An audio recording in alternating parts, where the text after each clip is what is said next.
उफ़ पापा जी, आपने तो पूरा घर ही गंदा कर दिया। अभी अभी राधा ने पोछा मारा था और आपने चप्पलों के निशान छोड़ दिए। थोड़ी तो समझ होनी चाहिए आपको। आप बच्चे तो हैं नहीं। बहू रिया के मुंह से ये सब सुनकर अनिल जी हतप्रभ से खड़े रह गए। कैसे पुलिस की नौकरी में सिर्फ उनकी एक आवाज़ से बड़े बड़े मुजरिमों को हिलाकर रख देती थी, आज उनकी बहू उन्हीं के घर में इतना सुना रही है। तभी पत्नी ने उन्हें सोफे पर बैठाते हुए कहा, कोई बात नहीं जी, बहू की बातों का क्या बुरा मानना, बस जुबान की तेज है, बाकी उसके मन में ऐसा कुछ नहीं है। अनिल जी ने पत्नी की आंखों में देखा, जैसे पूछ रहे हों सच में, और फीकी सी हंसी उनके होठों पर तैर गई, लेकिन आंखों के कोर थोड़े से नम हो गए।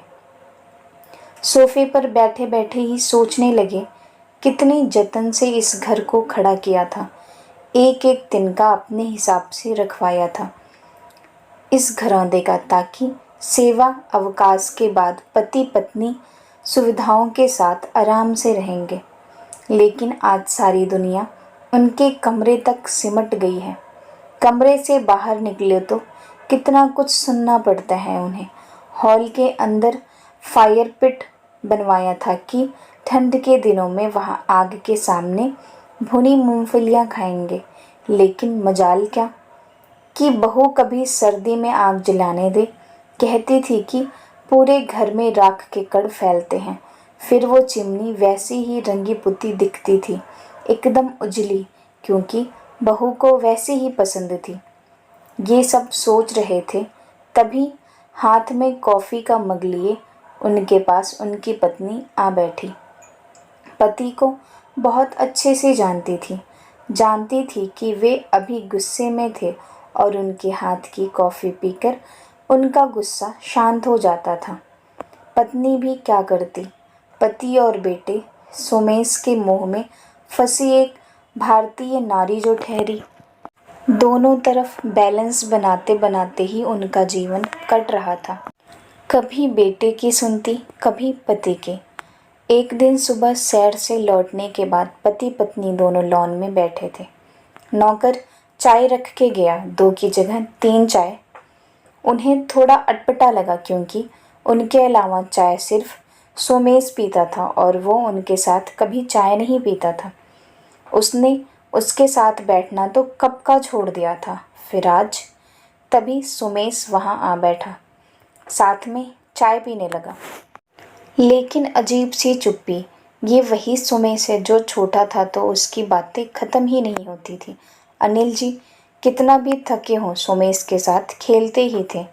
उनकी बातें तब तक खत्म नहीं होती थी कि जब तक उन्हें कहते कहते थक के सो नहीं जाता था। आज अजीब सी औपचारिकता ने अपनी जगह बना ली थी बेटे और पिता के बीच। तभी पत्नी ने उस खामोशी को तोड़ा। सुमेश, अगले महीने ही तो रिया के भाई के बेटे की शादी है ना? हाँ माँ, उसी बारे में बात करने आया हूँ। लड़के वाले इसी शहर के हैं और वे यहीं से शादी करवाना चाहते हैं। सो रिया का परिवार शादी के लिए ये घर चाहता है। वे हमारे घर में शादी करना चाहते हैं, इसलिए मैं चाहता हूँ कि जब तक भीड़ भाड़ रहेगी घर में, तब तक आप दोनों दीदी के पास चले जाओ। आप दोनों को भी भीड़ भाड़ में असुविधा होगी और दीदी भी इसी शहर में है ना, आप लोगों को कोई तकलीफ भी नहीं होगी। आप दोनों का कमरा भी उनके काम आ जाएगा। ये सुनकर अनिल जी गुस्से से लाल हो गए, फिर भी अपनी आवाज़ को संयमित करके बोले, बहू के घर वालों को दूसरा घर दिला दो किराए पर 10-15 दिनों के लिए। हम शिफ्ट क्यों हों कहीं? पापा, आप भी ना गजब करते हो। रिया के घर वाले हैं, हमारे इतने बड़े घर के रहते उनके लिए दूसरा घर देखें। अब रिया ने उन्हें कह भी दिया है, अब आप लोग अपना देख लो, वो यहीं आएंगे। कहकर सोमेश एकदम से अंदर चला गया। अंदर से बहू रिया की आवाज़ें भी आने लगी। लग रहा था कि वो सब कुछ सुन रही थी। उसे अनिल जी की बात शायद अच्छी नहीं लगी थी। आज पत्नी की आंखों से आंसू बह रहे थे और अनिल जी ने उन्हें अपना कंधा दे दिया, जैसे कह रहे थे, अभी मैं हूँ, सब ठीक कर दूंगा। दूसरे दिन शाम अनिल जी सैर से आए तो पत्नी ने बताया कि बेटा बहू और बच्चों के साथ छुट्टी बिताने अपने ससुराल गया है।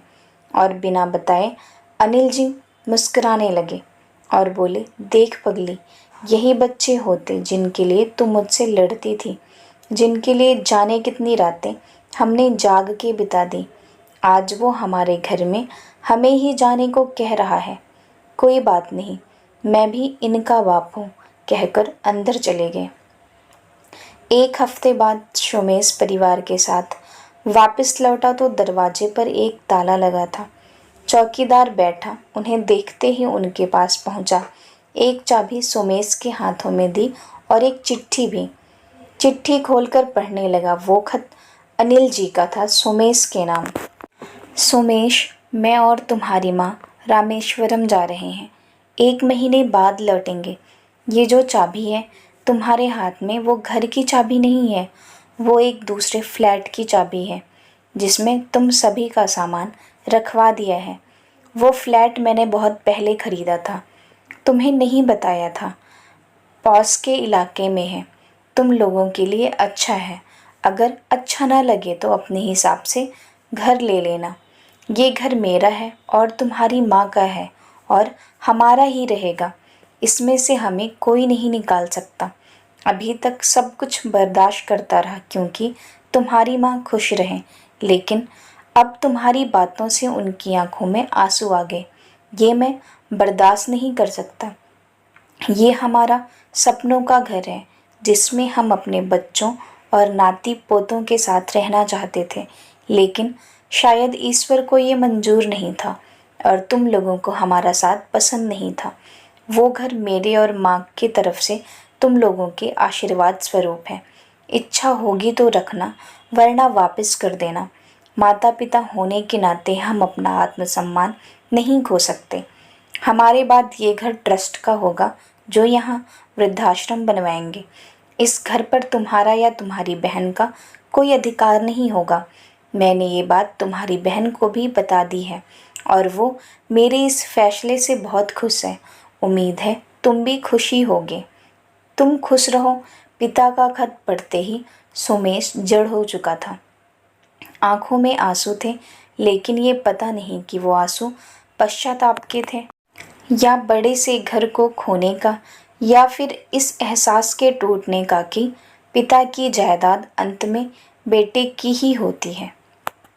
अगर आपको सोमेश के माता पिता का फैसला अच्छा लगा हो तो चैनल को ज़रूर सब्सक्राइब करें।